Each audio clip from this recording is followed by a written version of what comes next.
Ser charca es un modo de vida y tú probablemente lo seas porque la charca hoy impregna absolutamente todo. Si vas al Tagliatella o al Vips en San Valentín, charca. Si disfrutas, yo qué sé, de Operación Triunfo, charca. Y si te gusta la velada o la Kings League, eso ya es charquísima. Bueno, al menos eso es lo que dice Internet. Da la sensación de que ahora absolutamente todo es charca, pero es que además el concepto ha ido como evolucionando últimamente y ya se aplica como en ámbitos distintos, incluso en el mundo de la política. Pero no te preocupes si tienes un poco de lío con todo este tema de la charca, porque te vamos a dar todas las claves. Vale, lo primero, ¿qué es ser charca? Entiendo que muchos tengáis como esa pregunta, porque como suele pasar en este tipo de fenómenos de Internet, que digamos se originan en pequeñas comunidades o en foros, no suele haber una definición como tal. De hecho, esa es una de las cosas que hace que se use el concepto como de diferentes formas hasta que, de alguna manera, pues todas sus acepciones se unifican en el uso más común. Cuando queremos saber qué significa un concepto, ¿a dónde vamos? Pues yo al menos he ido a la RAE, que bueno, es un poco la que nos ilumina siempre en nuestro camino.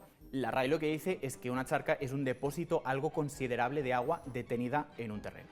Bueno, yo me he quedado un poco igual, pero a ver, para eso está Internet. Lo digo sobre todo porque no voy a desautorizar a PR Reverte, pero que además, digamos que la resignificación del término viene de ahí, de Internet.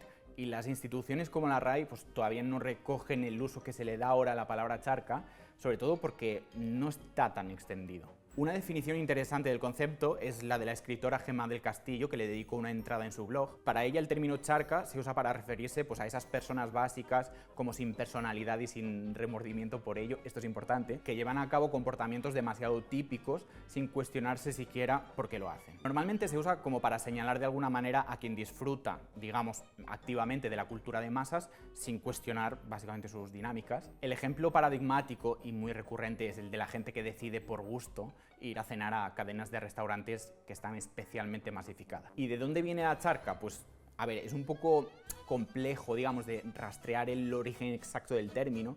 Pasa mucho con las cosas de Internet en general, pero uno de los orígenes que se le atribuye es la película Shrek. El término charca podría ser una referencia a su ciénaga y a las duchas de barro que se daba el ogro, porque Shrek no solo se bañaba en barro, sino que el hecho de bañarse en barro era como parte de su identidad.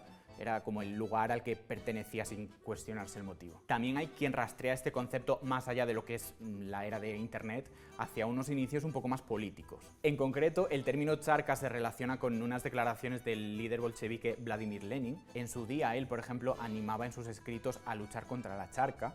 Se refería un poco a sus rivales políticos, a los que caracterizaba como personas con falta de independencia, con falta de línea propia, incluso con temor al que dirán. Y más allá del término en sí, esta idea, la de seguir al rebaño de forma crítica, se lleva estudiando mucho tiempo y de hecho hay muchos autores que han escrito sobre esto al menos desde finales del siglo XIX. Uno de ellos es, por ejemplo, Harold Laswell, que es uno de los grandes referentes de las teorías de la comunicación. También se ve, por ejemplo, en La espiral del silencio de Noel Newman, esa adhesión acrítica a la corriente de opinión predominante. El concepto también aparece, por ejemplo, en los estudios sobre la mente popular de Gustave Le Bon. ¿Y qué hay de nuevo en esto? Porque sí que es verdad que el concepto se lleva mucho tiempo usando, sobre todo en determinadas comunidades, aunque ahora ya se ha convertido como en algo más mainstream. Lo curioso es que se ha generalizado muchísimo y ya parece que todo es un poco charca.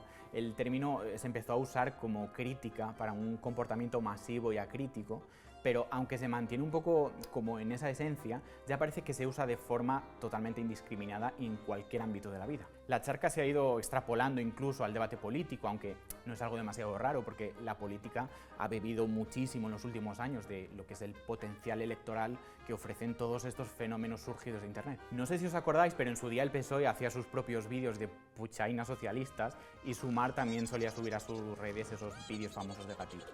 Fuera de España, en Estados Unidos, por ejemplo, es muy común como abrazar esa cultura de los memes y acercarse al mundo de Internet como para atraer a un público más joven. Una muestra es, por ejemplo, la campaña del demócrata Zohran Mamdani en Nueva York, mandando como esos mensajes a los lectores de la cuenta de la Popbase. Bueno, más allá de esos ejemplos, el término charca se ha convertido en un instrumento de ataque político.